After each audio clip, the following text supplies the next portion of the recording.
Hari Om, Hari Om, Hari Om.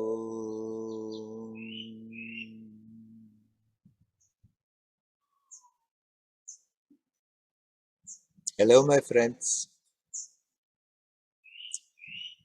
Here we are again.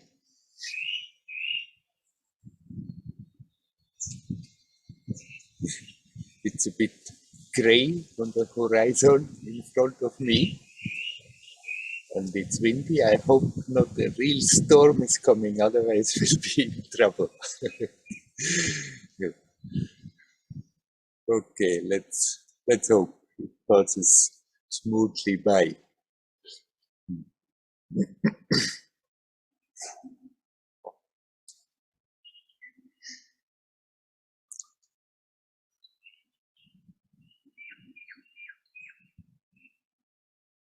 There are so many blueprints for the spiritual journey.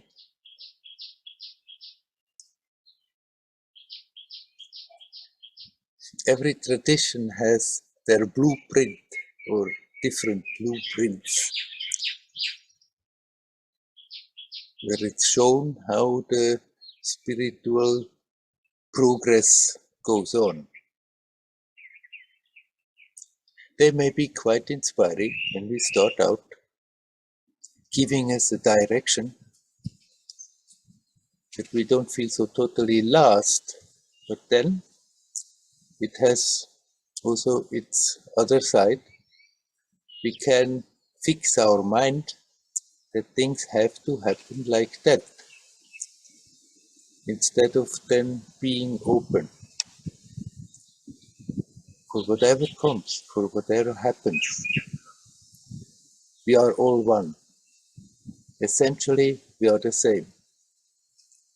And that all oneness is manifesting, is expressing itself in so many different ways.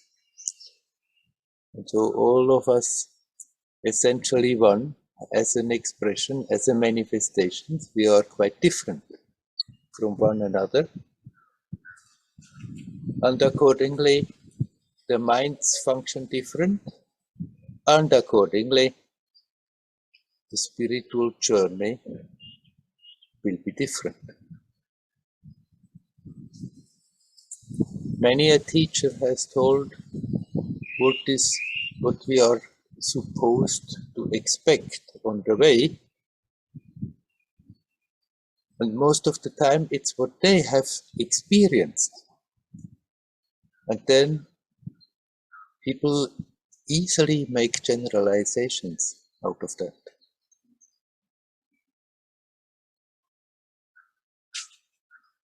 We can draw all the inspiration from them. Also, when we study the lives, the stories of great Mahatmas, it can be so inspiring. Just through reading the story, feeling a sense of connection with that being, seeing the intensity, seeing the sincerity. It's very inspiring. But we don't have to try to imitate their story. Let that inspiration be there and help us to develop more and more our own sincerity. And then be open and see what happens. Many a times there can come a very beautiful pointer when we read something, when we hear something, when we talk to somebody. But still, it's good to come to the point that we have that confidence. What matters is that we connect with that divinity, connect with God, connect with our own essence. And then just let the story take its course, without having ideas, now this should happen, now that should happen. If this happens, oh, now I see I'm this stage, that stage.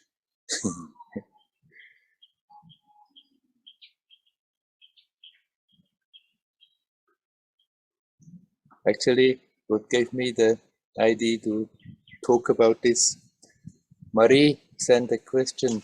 She has reread a book of a Catholic spiritual teacher, monk, mystic, and he talks about the different stages in the spiritual journey. And then she wrote to me one example. He talked about that maybe for some time we may feel that oneness, that love and ecstasy, but then it becomes normal and the ecstasy disappears, and slowly the experience is getting more and more towards simple peace. And then it may suddenly look a bit dry. Or people may feel, oh, they had something, they lost something.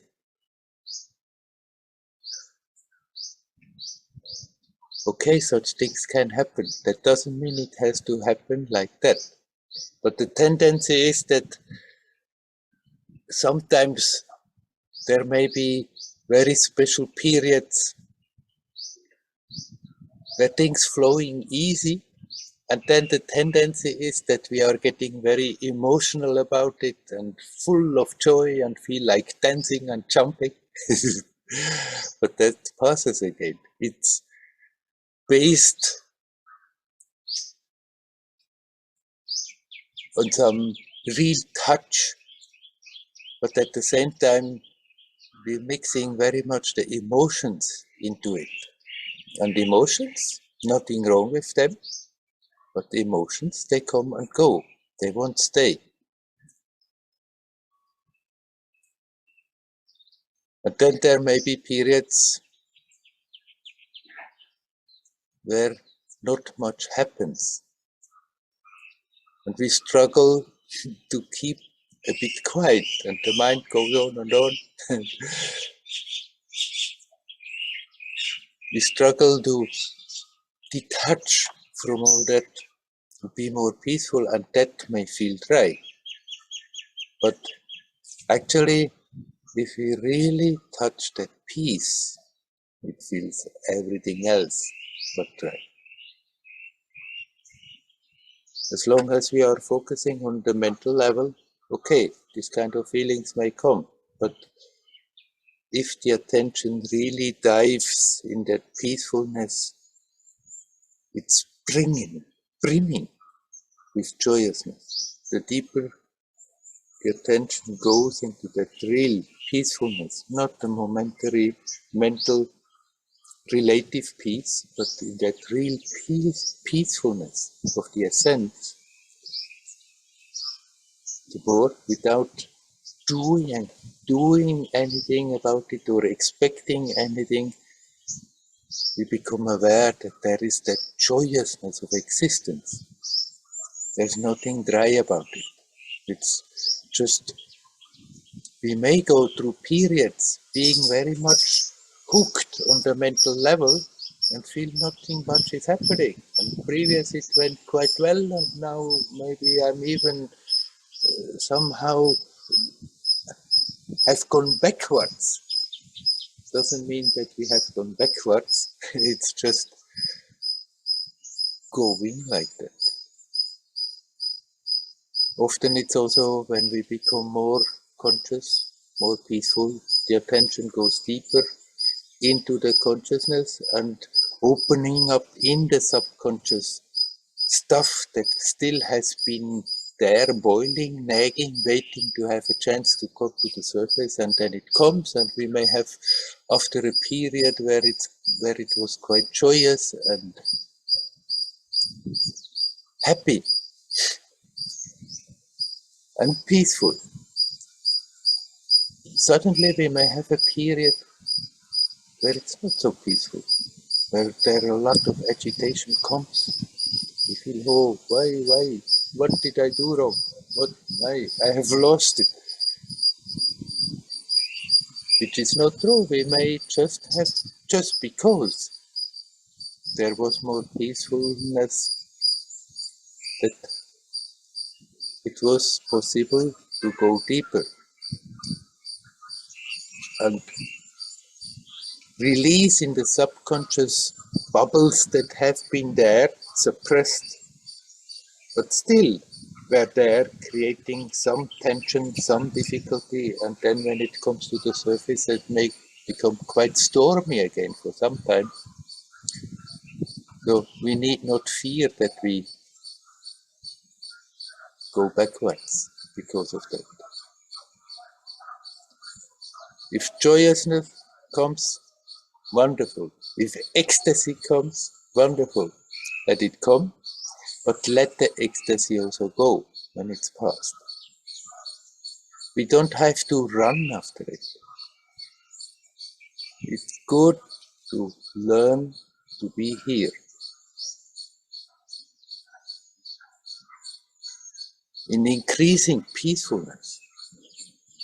And in that increasing peacefulness, we become aware there is an increasing joyousness, but the gentle, peaceful joyousness, not an ecstasy, not what we think is ecstasy, not the jumping, happy ecstasy, but just that sense of fullness and joy of simply existing.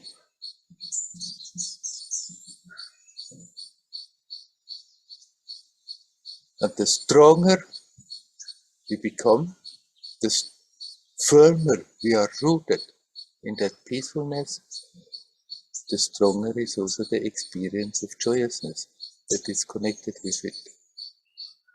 If sometimes it's absent, don't question yourself, what am I doing wrong? Okay, maybe there is still some tensions there.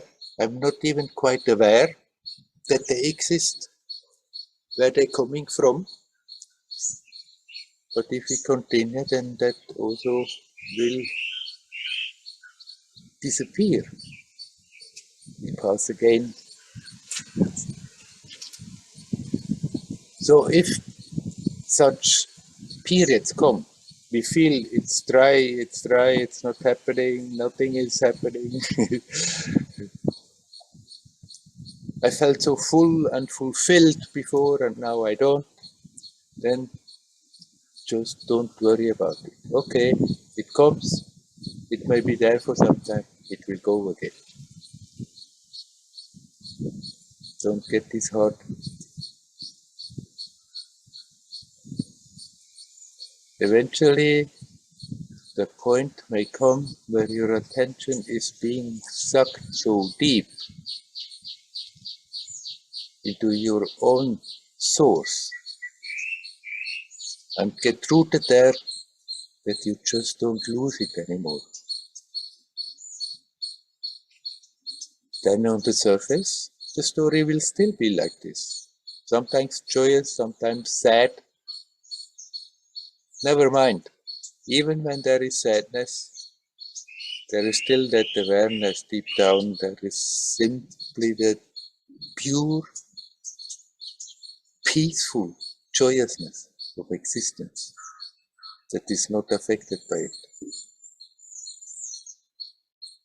Now, in this journey to come to this point, that the experiences we may have, they are as different as people are.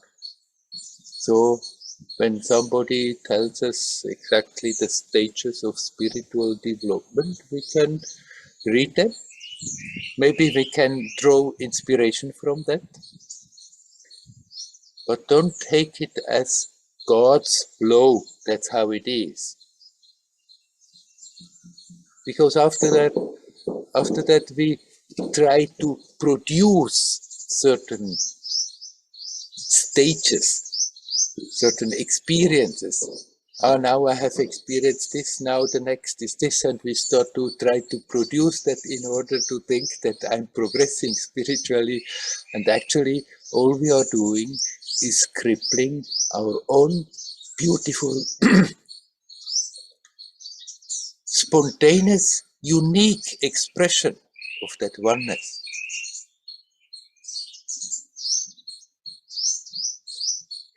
No matter what comes, whether we are going through ecstatic periods or maybe sad periods, just connect with your essence and get more and more confident that this is what matters. The more we are capable of doing so, the more grows that self-confidence. Not the ego confidence, me, I'm capable of doing something. No, that confidence that comes out of the knowledge that there is that aspect that is not harmed, that is not moved by whatever is happening. And it's never absent. You can always access it. If that confidence is there, then it becomes also much easier to deal with the changing situations, with the changing moods that are on the surface, with all the influences then that are playing their game on this material level.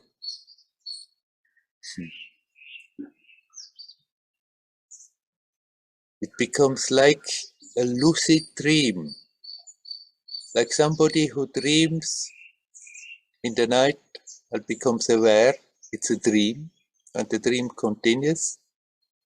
There's always the knowledge there, oh, it's just a dream.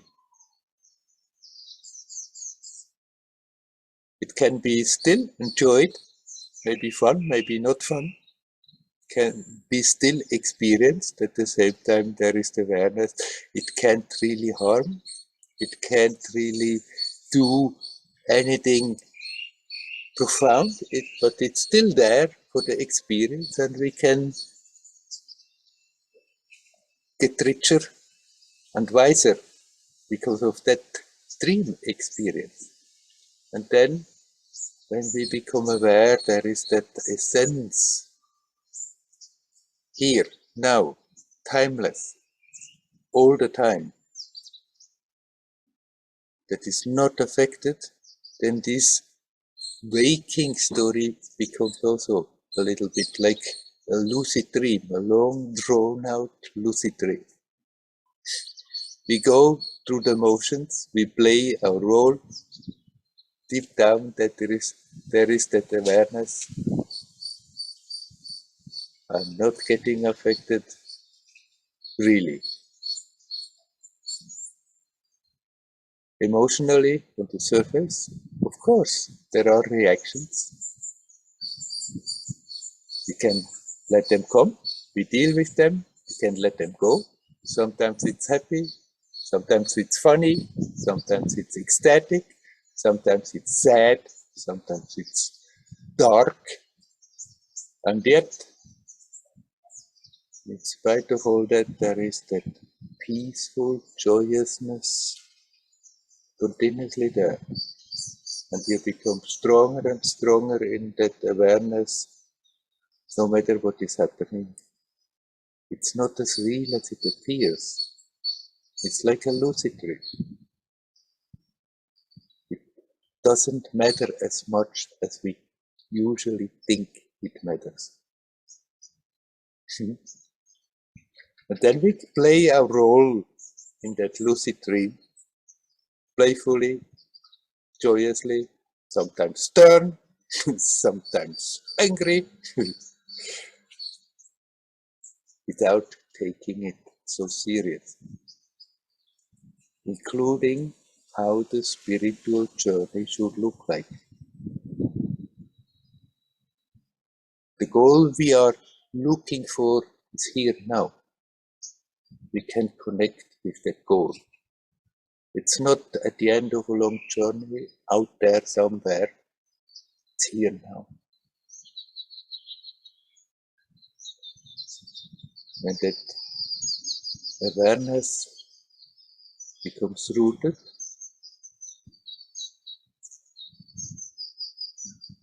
then all is play.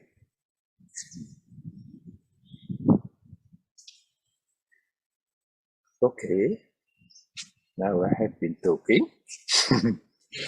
And I'm inviting you, my friends. If there is anyone who would like to come in, you're welcome to come in.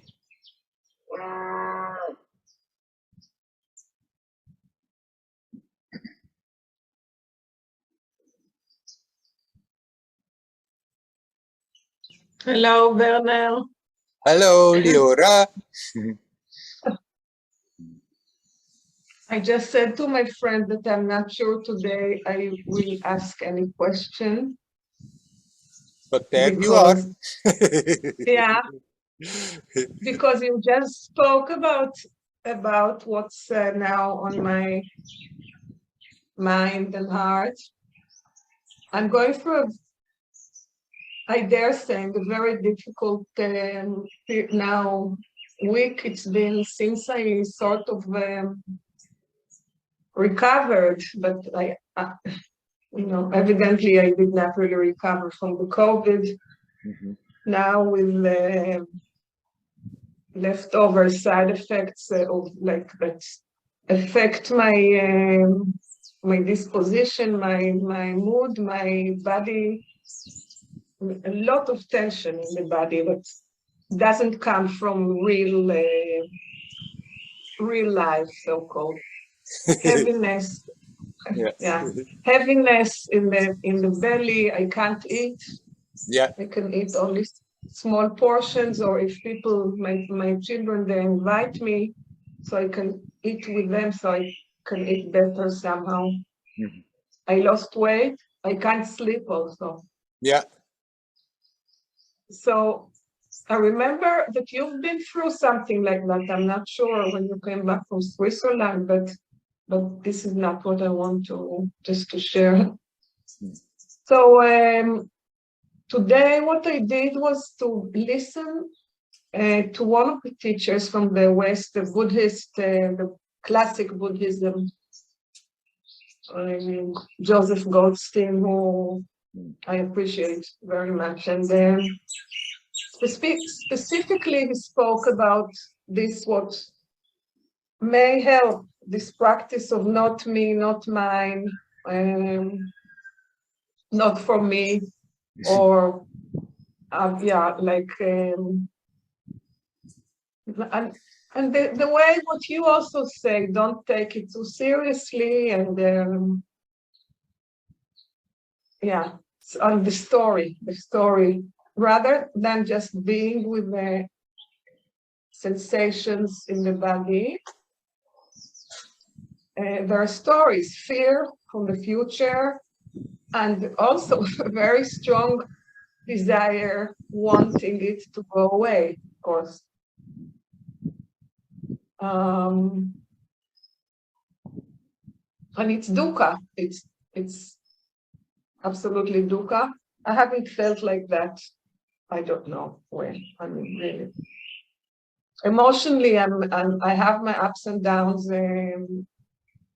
Like everybody, sometimes I think maybe more, but who knows? So I'm used to emotions changing, but this is really tough. So first of all, it's great to see that I can still use this, can still benefit from what I've been practicing for so many years. It really touched me and helped me actually to listen all day for hours. I've been listening now. And then I thought about what you say, and you always say, but now you said something. Yeah, so where is this deep essence that I seem to have lost it, this deep connection, this deep essence that is always there. sort of stable, and I seem to have lost it. Maybe not. Now when I'm talking to you, maybe I haven't lost it. No, but it's very, very, very. Well, where is it? Huh? Of course, it's not somewhere, or you can say it's everywhere. But as a reference point for the mind, as often I have said to people, it's helpful if we choose a center in the body where we are centering most naturally, most easy. It's not that that essence is more there than anywhere else, but for our mind, when we are in the mind, when we are on that relative level, it's a helpful practice to have a physical center. And then when we are agitated, or when we feel tensions, and when we feel somehow it doesn't flow nicely, just redirect the attention to that physical point where you are centering easiest and relax. It's like the essence is right behind that. Of course, it's right behind every point. It's in the middle of every point, but just it makes it's becoming like a gateway from the level of relativity, being the attention being hooked on the relative level and unable to just let go.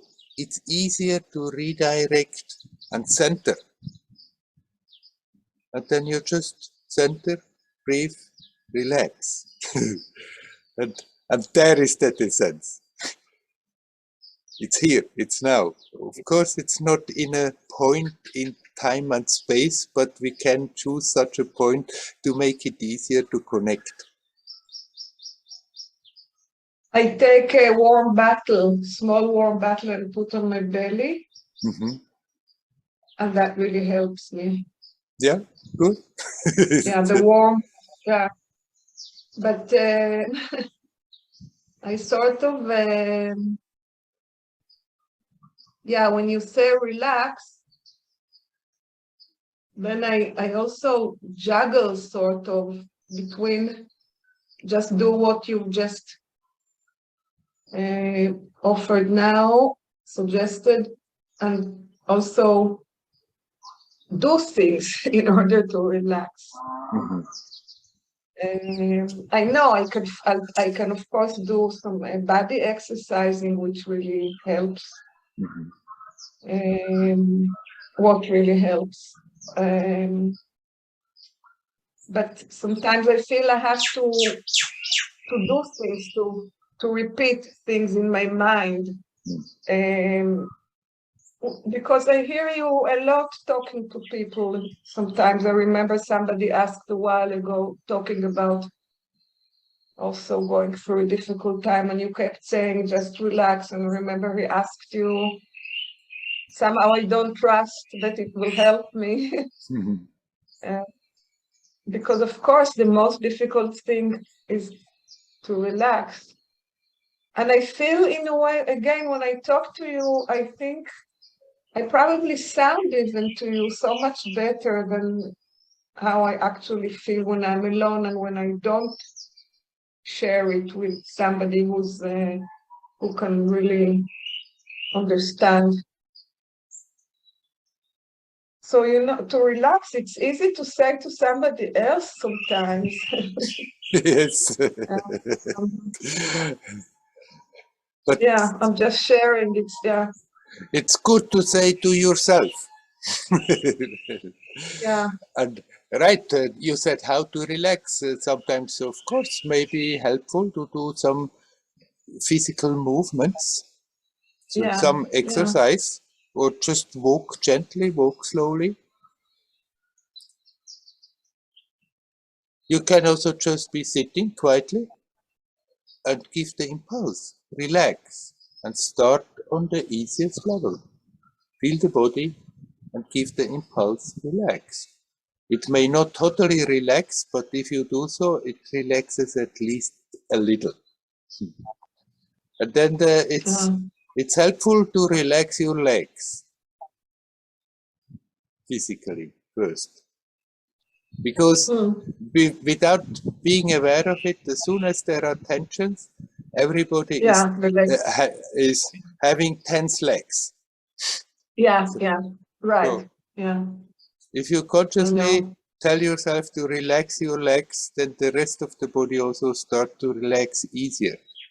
And if the body relaxes at least to some degree, the energetic tensions also relax easier. So you start always on the easiest level when you want to relax. You said it's the most difficult thing to relax. Actually, it's the easiest. Okay. If we don't handicap it all the time, what makes it difficult is that we keep on handicapping the relaxing. But right, find the ways how it's working best for you. As I said also when we were talking about surrender, in a way it's the same like surrender. Relaxing or giving over your tensions or problems to a divine power or to a master, surrender, giving over the responsibility. It's the same like really, sincerely relaxing. We cannot. But why is it? We cannot just decide now I'm completely relaxing or I'm completely surrendering, because it's not an act.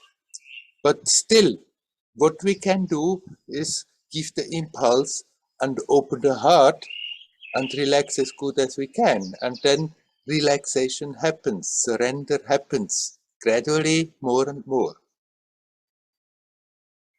But why is it that I dare saying we, but maybe it's me, that I seem to hold on so much to being right about my suffering. Right. Why is it so Right. Why is it so that we are holding on to that which hurts us like it was the most precious treasure? Right. Yeah, right. Yeah. Because we have for so long identified ourselves as unique personality, and these are aspects of that unique personality, those pains, those tensions, that is what I am, that is me. And there is that fear, if I'm not holding on to, I'm losing my uniqueness. It's fear that something precious is getting lost, but it's completely nuts. There is nothing precious that's getting lost when we let go of that stuff. But somehow in our mind that has been so deeply ingrained, that's part of what I am. That if the fear is there, if I let that go, then where I am, then I'm gone. Yeah, we spoke about it. So it's like, yeah, it's part of the identity, my self-identity. Right. And then, yeah. It's a false identity, but we have hold on to that identity so long that it seems to be totally real. And then there is that fear of letting it go. Yeah. And we somehow, by again and again and again, doing it in spite of that as good as we can, that intensity, how we are holding on to it, slowly is being grinded away, and maybe suddenly it goes. Okay.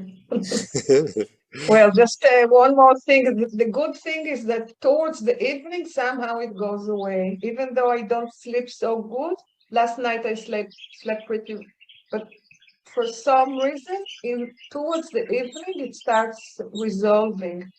And in the morning again. So I guess this is also a sort of a habit of the whole system somehow. Different reasons, but it doesn't matter really, because so it happens, and then I just have to, yeah. Okay. Have to somehow deal with it, huh? Yeah, to deal exactly. Right. Okay. Okay, thank you, Wish Werner. you, Thank you wish you very well. much. Wish you well. Hari Hari Om. Om. Hari Om.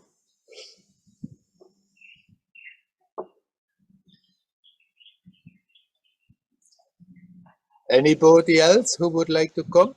Welcome to come.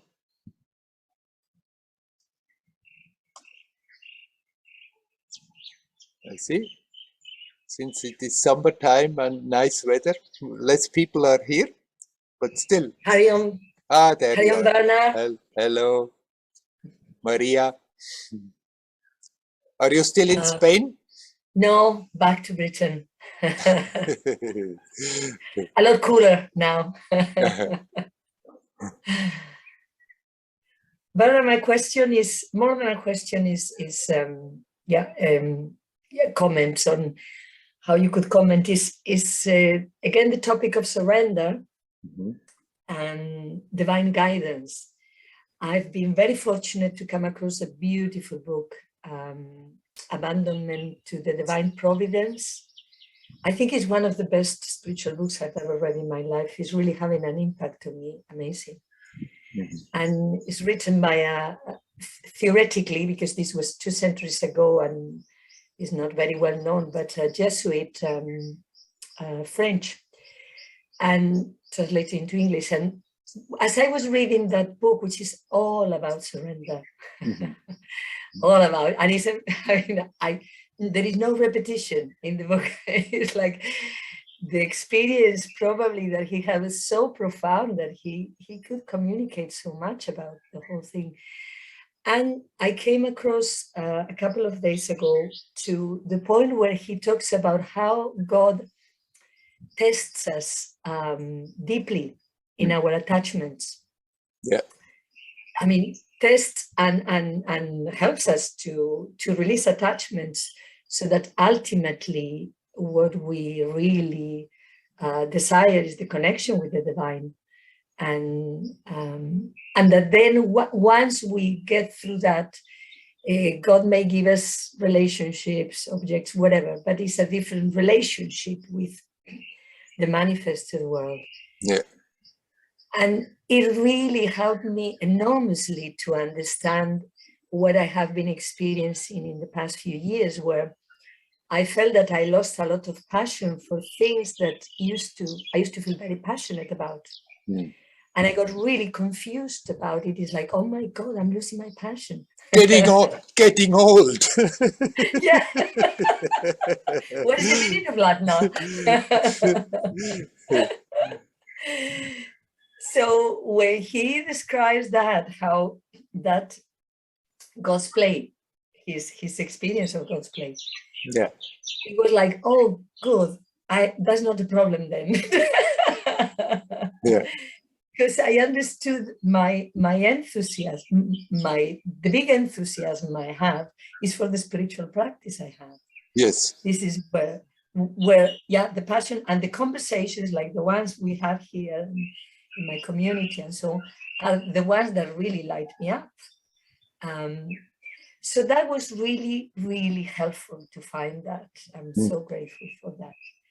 And what I would love you to comment is on, when I was reading that, I also came across a beautiful quote. It felt like divine guidance that said, if you want to hear, you need to listen. Yes, that's true. So it was like, all right, I get it. I want to hear divine guidance. I need to listen.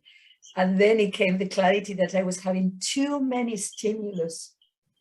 You know, now with internet and a laptop and a mobile and this, the possibility of engaging with the stimulus, and in many really good stuff, because YouTube also has plenty of very good material and have good books.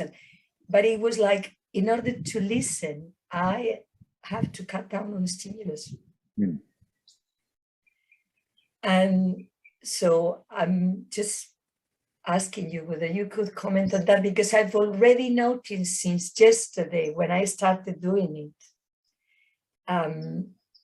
that already a couple of big things that I had questions in my mind about how to handle them are sorted. Yeah, yeah.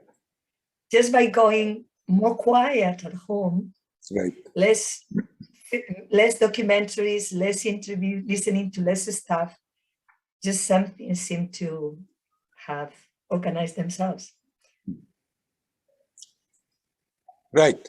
Hello. So you don't have in any way have any doubts that maybe something is wrong, that things about which you have been passionate, that they have receded and you don't feel like going for that anymore. It's not that somehow you have lost anything, but right.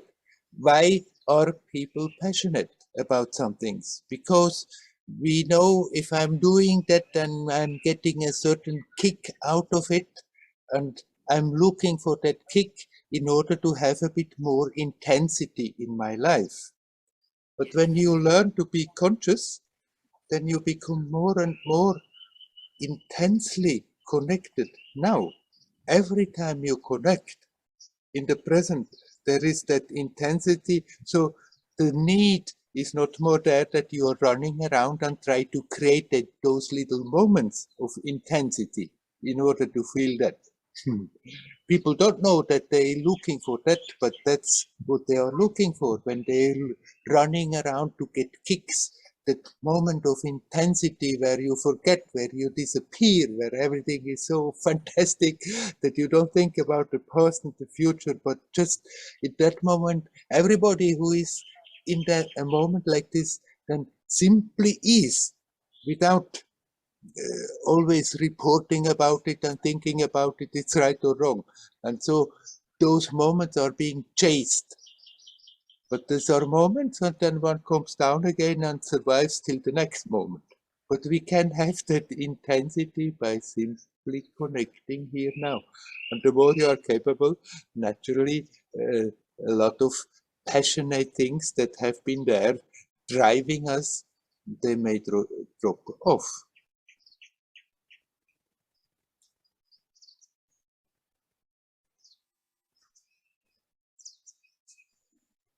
You're here now.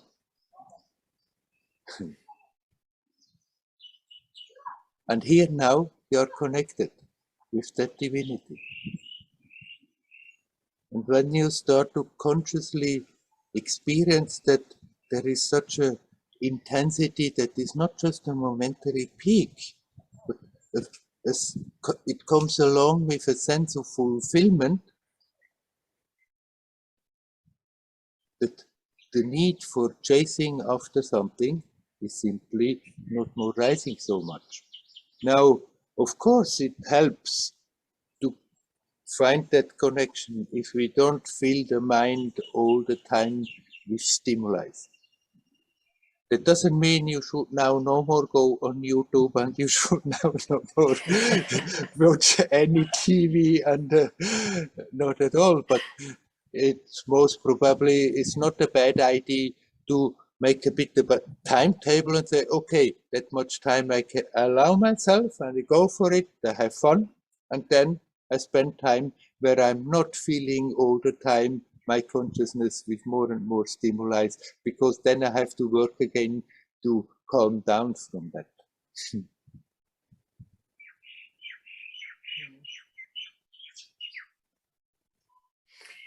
And what you've just mentioned is nicely connected to a question I'm turning as well about routine, because you are saying giving myself a time. Right. And I understand I'm not going into a monastery now. I'm not going to really just not have any stimulant, but cutting down because I was having too much. But what you were saying about the time, this is something I used to do in the past, obviously very driven by control. Many years ago, I used to set myself schedules apart from the shadows that are set at work and so on, I would say, now I do this. Then basically 6 years ago, when I started the shaking practice, I decided to drop much of that stuff. But now is coming back this need also for some, like, I want to study, there are some subjects I want to study, and I just keep postponing it because there are other things that take over and blah, blah, blah. And I was considering precisely what you were saying, set some scheduling. But I am a bit scared because in the past I was so tyrannical with myself with these things. And then I felt that when I came across all these ideas about flowing, the flow of life and so on, it was like, okay, I have to let go of that. But at the same time, I see that it has a role to create some structure. So perhaps if you could please comment on that, then. Right. I've met many people, no, I want to be spontaneous, I want to be in the flow. You cannot even arrange with them that, okay, tomorrow we meet because no, I want to be spontaneous. I mean, it's becoming then also a bit mental madness. Yes. You can very well make a schedule, and then you need not be obsessed by it. If sometimes you get out of your routine, so what? Then it's no big deal. Then you don't have to be tyrannical with yourself. But you can very well have a schedule and be in the flow and feel not that there is any contradiction. To be in the flow of life, of experience right now, but you have a certain routine. And especially when you feel there is an overdose of stimulation, that you just tell yourself, okay, I may reduce it a bit and give me that much time, and then I stop it. So that can be very helpful without doing harm to yourself and losing the flow of life because of it. That's also another idea in the mind, that to be in the flow, that means I cannot more reasonably plan any damn thing.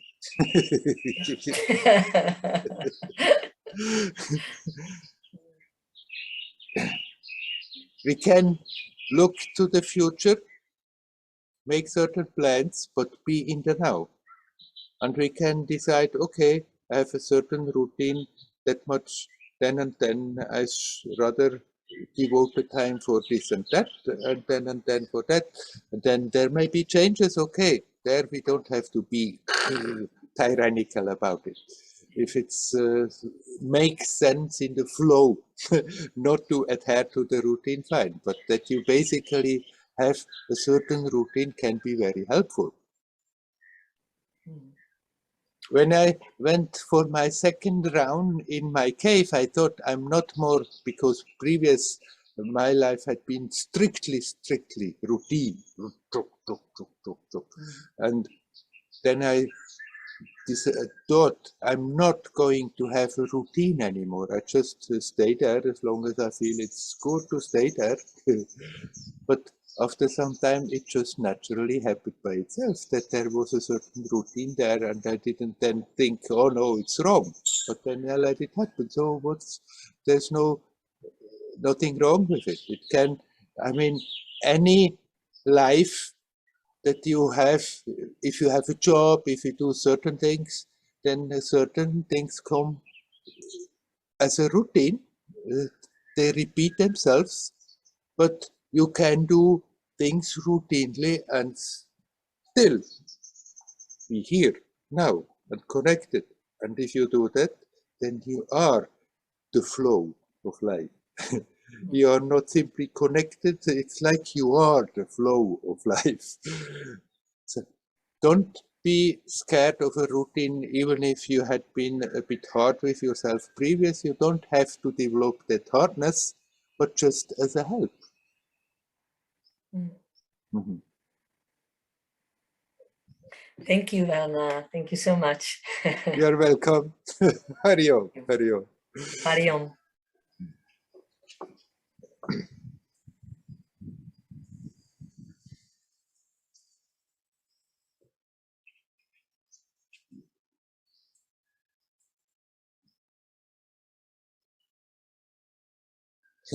Now the neighbor is lighting a fire there, and the wind is blowing all the smoke on the roof here. So I'm getting smoked out up here.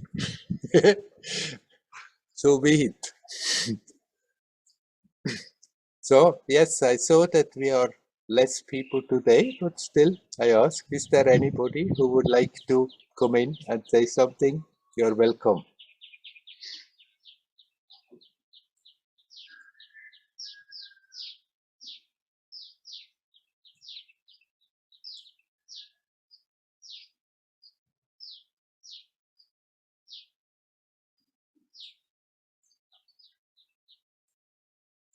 Let me talk then, since nobody wants to talk, a little bit more about spontaneity, because it's a subject that comes often, that is very popular here. As I said, people, in order to be connected, they want to be spontaneous, and that's right. But then it can become like an external show, that in order to be spontaneous, I stop to be capable of reasonably functioning with other people. And that is not necessary. We can very well, on this material level, act reasonably, act with common sense, deal with situation with common sense, deal with people with common sense, and be very spontaneous. Then spontaneity is actually a matter of how much we are really connecting. And then even if we are doing things that we have been doing repeatedly as a routine, if you are connected, if you are here now, it's always like a spontaneous, real expression of yourself. And you are totally in that flow. Spontaneity doesn't mean that I cannot say to somebody, oh, okay, tomorrow afternoon at 4 o'clock we'll meet there. We can very well do that and adhere to it and still live very spontaneous. Spontaneity means that capacity to connect.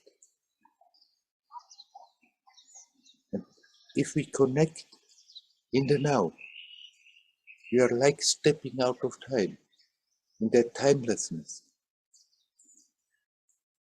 And there we are always new, and fresh, and open. It has nothing to do with the external movement that we are doing. Still, we can, in our routine of our daily life, be also friendly with ourselves and open to spontaneity, that we change things when it makes sense, when it feels like. There's nothing wrong with that. That we don't have to create a routine and then strictly adhere to it, and that's how it has to be. But don't be afraid of a routine thinking that you're losing your spontaneity. Spontaneity means that capacity to connect with the source, with the bubbling, joyous, creative source of existence, and manifest it. And that we can manifest in any situation. And we can still reasonably arrange our life on this level and be totally spontaneous by learning to connect with the timeless beauty with the timeless creativity, with the timeless beingness. That is really the real spontaneity.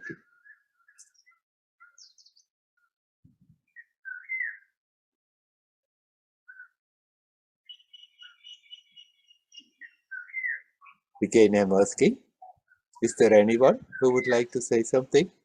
You're welcome to come in.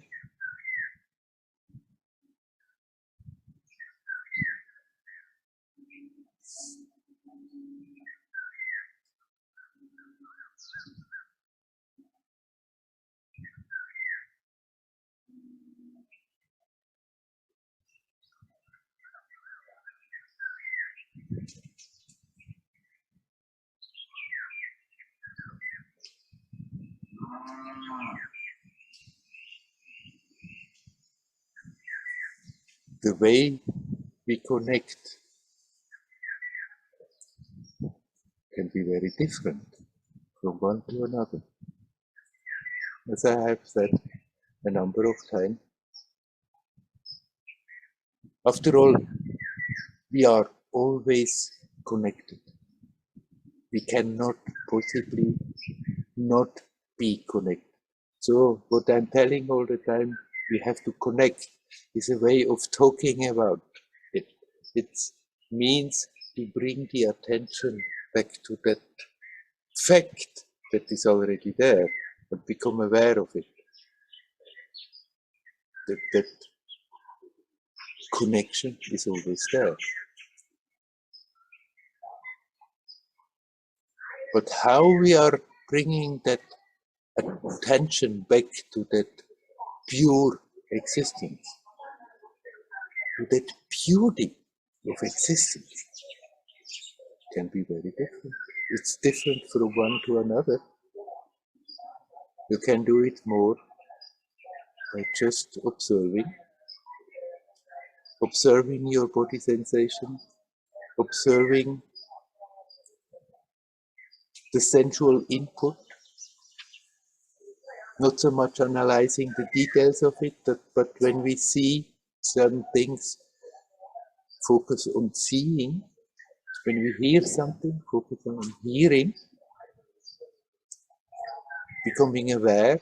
There is that which makes the experience possible. We can simply directly ask, who am I? What am I? What is it that makes it possible? Here now, timeless.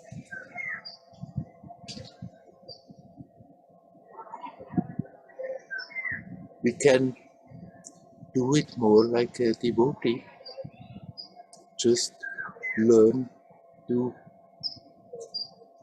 feel that presence, that divine presence, connect with God, open the heart to that divinity. No matter how we are doing it, totally abstract, whether we like to do it by thinking or seeing the divine form, thinking of or seeing the divine form. What matters is that we feel that presence, the divine presence. The devotee more and more learns to feel the presence of God. No matter what they are doing, it's here, it's now, it's always there.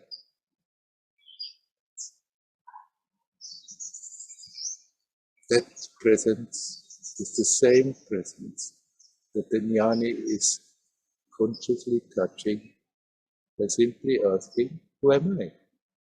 Hey, yeah. Whether you call it God or self, it doesn't matter.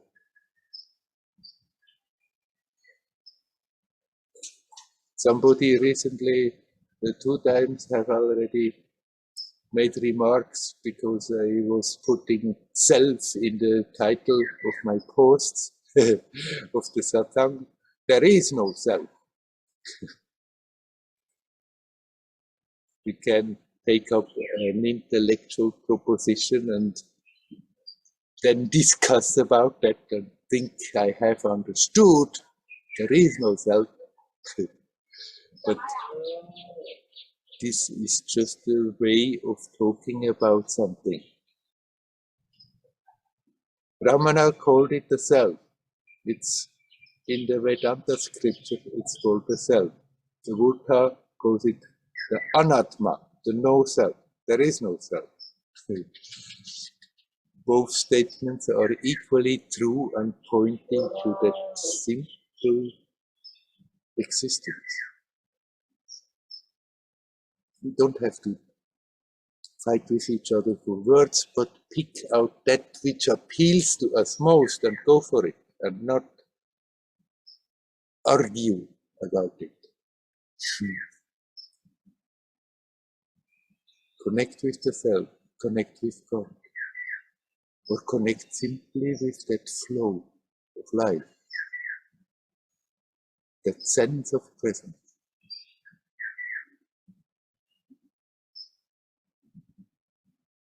By consciously breathing, consciously feeling the body, and from that point, all that is needed is to relax. And you are right there, in that sense of presence. That same presence that the devotee feels as the presence of God. The same presence that a jnana margi feels when they do sincerely inquiry. Who am I? I am. By learning to simply feel the flow of life. Now, breathe.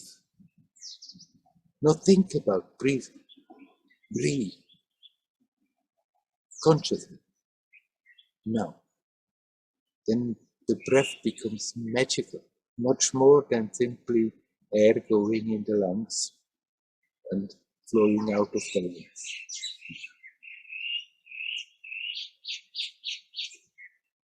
We can do it in any of these ways, in a combination of these ways. Everybody is finding their own best manner of connecting. Connecting means bringing the attention back, becoming aware the connection is always there.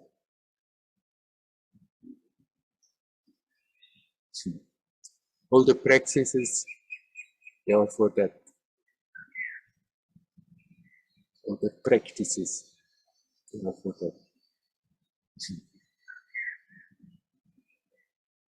To give us a help to do just that.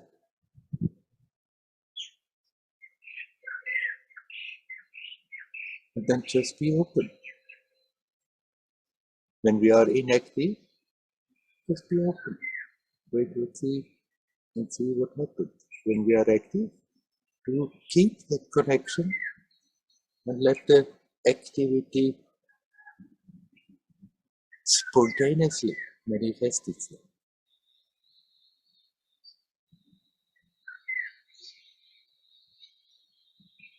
When we are alone, we can do whatever time we want. As soon as there are two people involved, then we have to adjust. When we are in a group, when we are in a big community, there's a lot of adjustment and routine. And in spite of that, we can be connected and act from moment to moment with that spontaneity.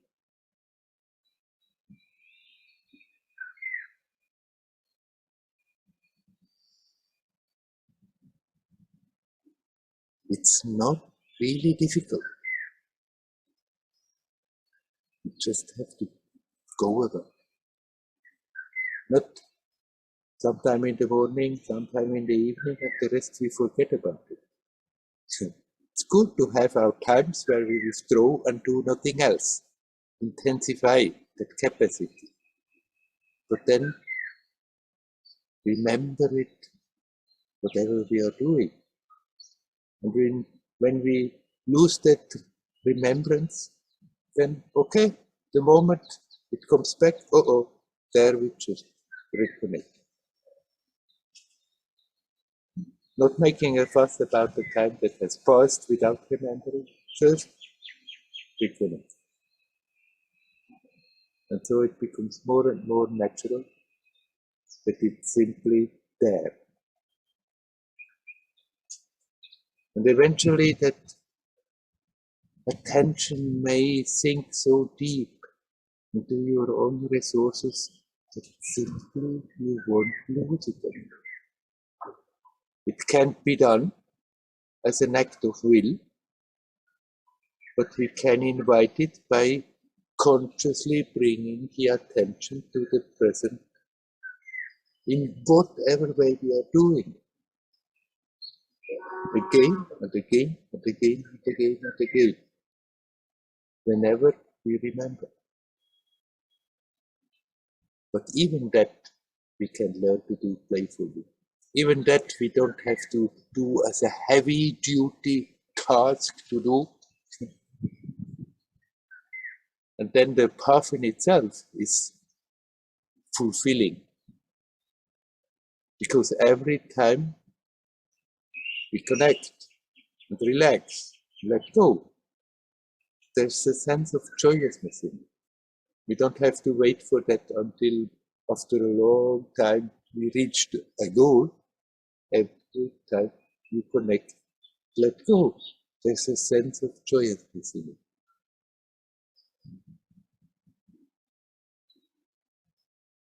The path becomes the goal. The goal is the path.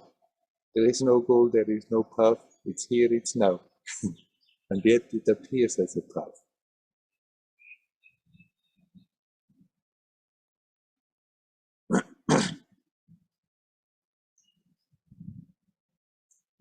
Hey, my friends, is there anyone who would like to talk?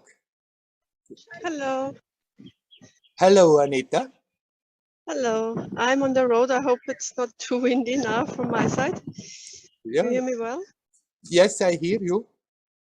Good. I just wanted to ask about, you often say, yeah, we should stop and breathe, relax and remember until it sticks. So my question is can it really stick? That you remember. For more than a few times a day, or, you know? Yes, it can.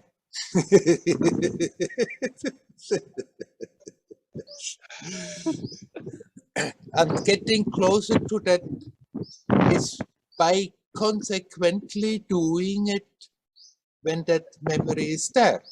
The moment we remember that moment, immediately we just bring the attention back to that.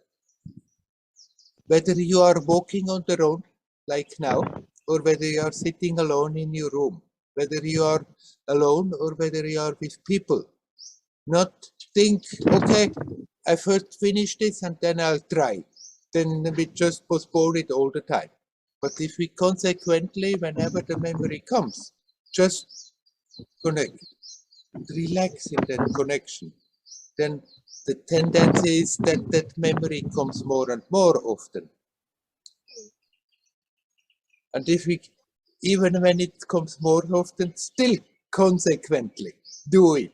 I don't think, oh, I did it already enough for today. I'll do it again in the evening. Whoop, it's getting a bit smoky here on the roof. On the roof, it's really smoking me out today. Oh my God. Anyhow, when consequently we keep on, not as a terrible thing, but just, okay, connect and relax. Do that, then that memory comes more. There may be periods when it's coming all the time, periods where it's again more difficult, but generally it's getting easier and easier. And then sometimes consciously you don't lose the touch for a period of time. It happens all by itself. It's not that you by will force do it, and then it may be overshadowed again with all the stuff that we are pulling up in the mind, but then never mind, we continue. When the memory comes, connect. I was all over the place, but bring it back here now. Connect and relax. And then there comes the moment where it's just there. Yes, it is possible. Okay, good to hear. And the other, yeah, the thing is, I don't know how to make a question out of it, but you talked a lot about spontaneity today, and for me, it's more the problem that I'm too spontaneous. Like, I have no problem with being spontaneous, but there are things I want to do, but because I don't feel like I don't do it. For example, cleaning up my flat. I really like to have it in order because it calms my mind, but I just find other things Find always more. excuses not to do it. Huh? Yeah, right. So in that sense, spontaneity is not my issue. Yeah, right. But as I said, the real spontaneity is not so much how we are acting outside, but whether we are connecting with that creativity of existence. And so you can very well take your broom and sweep your flat and be there consciously. Watch your breath while you are doing it and relax in it. And then suddenly it's not such a terrible task to do so. Then it can become quite interesting. Right, but I'm not telling you how you have to arrange your day and and your things. But I was just wondering. sometimes you can tell yourself, okay, I don't really feel like, but I just decided I'm going to do it, and now I do it. And then when you do it, then you do it with an open heart that I can do it in a playful, joyous way, being conscious in the moment. And if you are capable of keeping that consciousness, keeping that touch, then everything is fine. No matter what you're doing, even cleaning up the flat. Yeah, for me there comes the question of the free will, you know.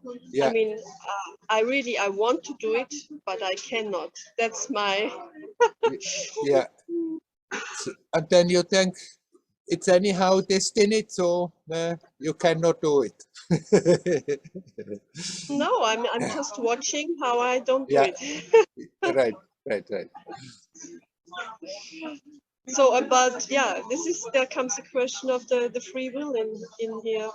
Yes. Because I want, but it seems like as much as I want, it doesn't matter. It's Yeah. not my choice. It's when we like have a situation for the first time, and we have to choose between here or there, then it seems like there is more freedom. But once we choose a certain way and the same situation comes back, there is the tendency already more to do it again like the first time. It's like there is less choice. And if it comes again, there is more the tendency to do it again in the same way. So if we have been doing things in a certain way, then it seems I want to do certain things, but it just happens in the opposite way. And a lot of it is our own habit that is pushing us.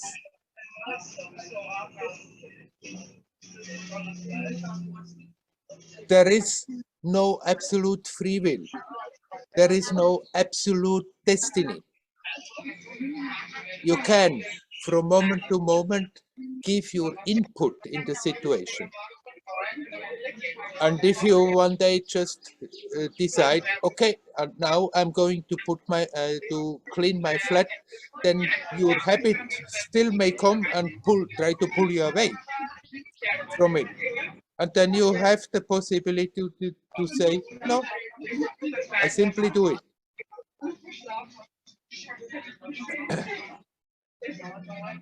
The no free will theory is often just being used as an excuse that I don't have any free will, so what? Huh? It's good, a theory to help us to let go guilt for things that have happened, but it's still a theory. It's still a proposition, a concept that we can pick up and put into practice. But no matter how you say it, you have free will, you don't have free will. It's always a proposition that we try to put into practice. But what is going on here, you cannot put into a limited answer like this, that whether we have or have no free will. So you can very well accept that you can contribute to do things that you think it would be better to do, and not to explain it away when you're not doing it, that you may not have free will.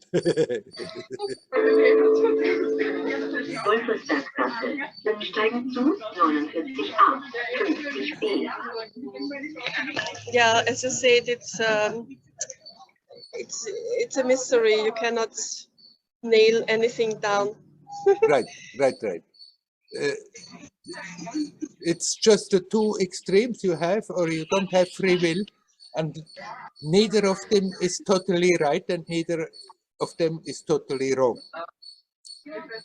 We can give our creative impulse every moment, but then there may be other influences too strong, that in spite of our impulse, it may go totally in a different way.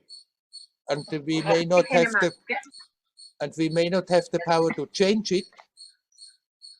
But if we keep on giving certain impulses, that in itself builds up the power that is capable of directing the show more and more. And it's like the more you are really connected with yourself, the longer that line becomes where you can decide and it works.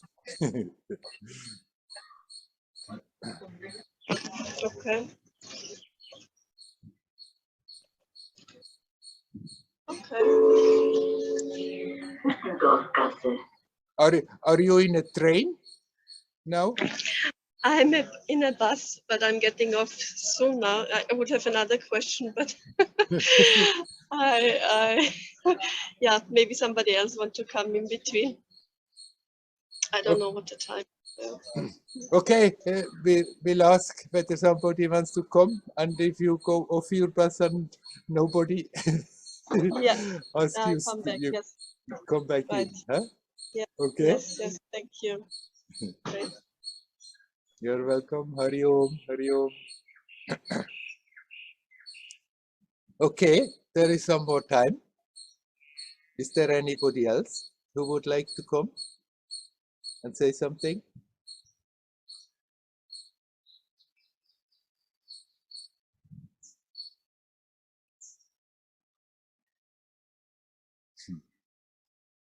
This question of free will or no free will is a debate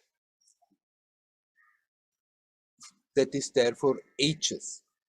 It has always been there and wrecking people, troubling people. And philosophers discuss and say, then there are those who come out and say there is absolutely no choice. Freedom is the acceptance that there is no choice. And then there come the others and say the opposite and say there's total choice, it's all your responsibility, you can do this, you can do that, you have choice all the time. It's not always the same. Everything that is happening is God's will.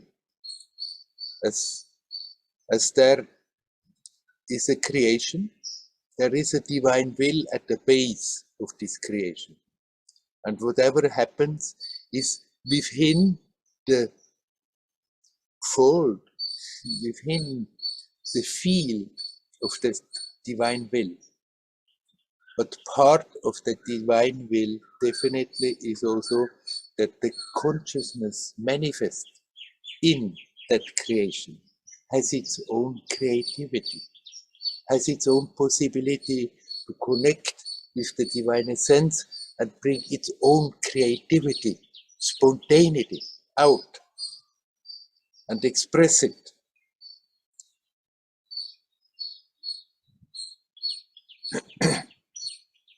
So that possibility to bring our creative impulse into a situation is there all the time. But of course, there are within creation, there is so many different influences that come together in this point and manifest as this situation.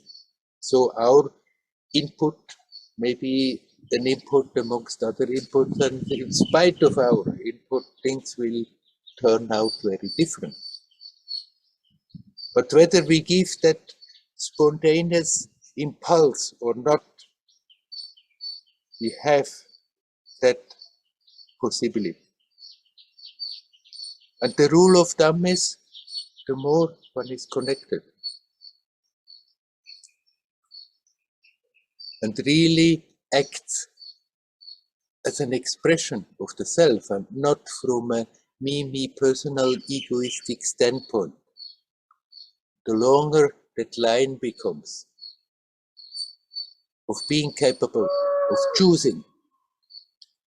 But that choice will automatically be in a harmonious way, that it is for the benefit and not I choose something for me, even if it harms everybody else.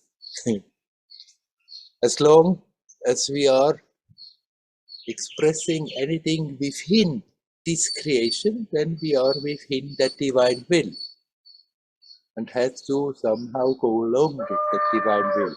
And it's like a part of that divine law that the more we are ego-centered, the smaller our consciousness seems to be, the less power that personal input has, the less freedom to choose is there, because that the person may think I'm choosing all the time, but there are so many habits there and so many subtle impulses, and they are not at all aware that they are just being pushed along. The more you become aware, the more you can see and feel those influences and still give your input, your impulse in the situation. So the rule of thumb is the more you are connected, the longer the line becomes where you have the possibility to freely manifest something. But it still will be in harmony with the divine will that is at the base of this creation. If we don't want to go along with that, we can get out of this creation. But it's never going to be totally explained, because it's changing according to the situation all the time. So nobody can say it's just like this. All those who put out a theory, a teaching, and say that's how it is, you have the right to doubt that it is really the truth. There are people who say it's absolutely like this, there's absolutely no free will, and this is the absolute standpoint. No, it's their understanding. It's not the absolute standpoint. There is no absolute standpoint about it. But on in the personal story, this may for sometimes be troubling, but then eventually it just drops off. And we just go through our daily life without even asking the question whether I have or have not free will. Just deal with the situations as they come and let them go as they go.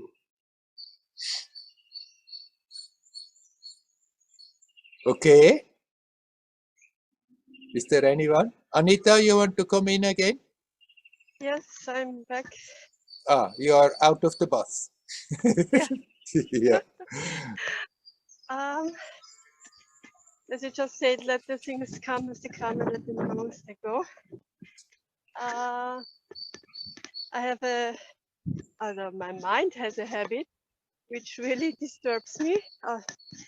Not always, but yeah, I'm often alone Yes. at home. And I'm singing mantras, you know, and if I go along my day, there's always a mantra in my head, but it really goes on my nerves because it's a habit. It's not consciously, you know, that I'm thinking about the mantra or repeating it consciously. It's happening unconsciously.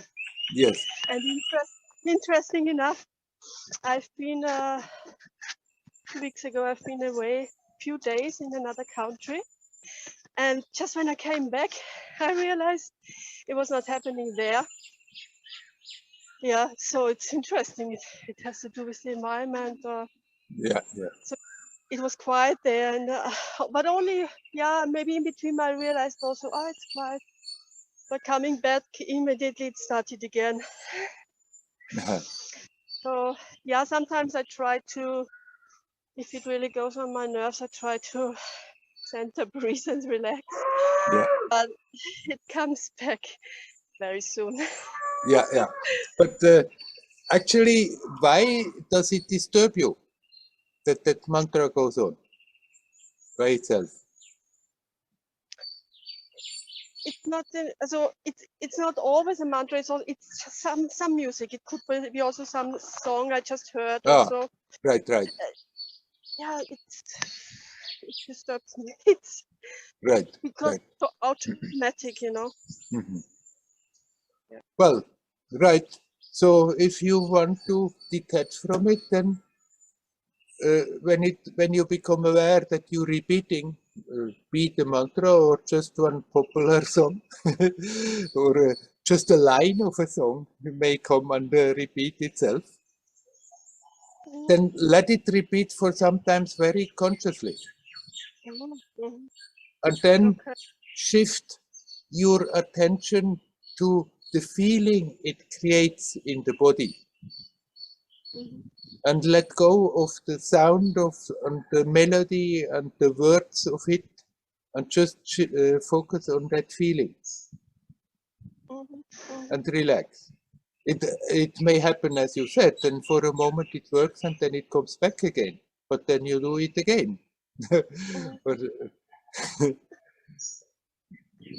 if there is Okay. something that comes back in the mind all the time, and we don't want, but it's a habit, then we don't get Mhm. around of just Mhm.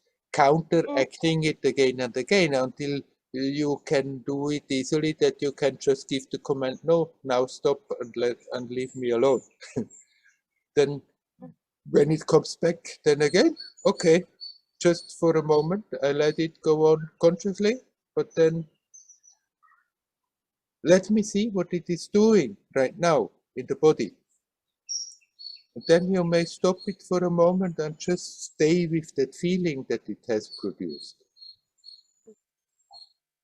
And if you do that and relax, then it may not come back, or it may after a moment come back, then you go about it again, or then something else may start, and then you do it about that. Or then, if you like, you can pick up a mantra that you say, okay, but I want to repeat this now.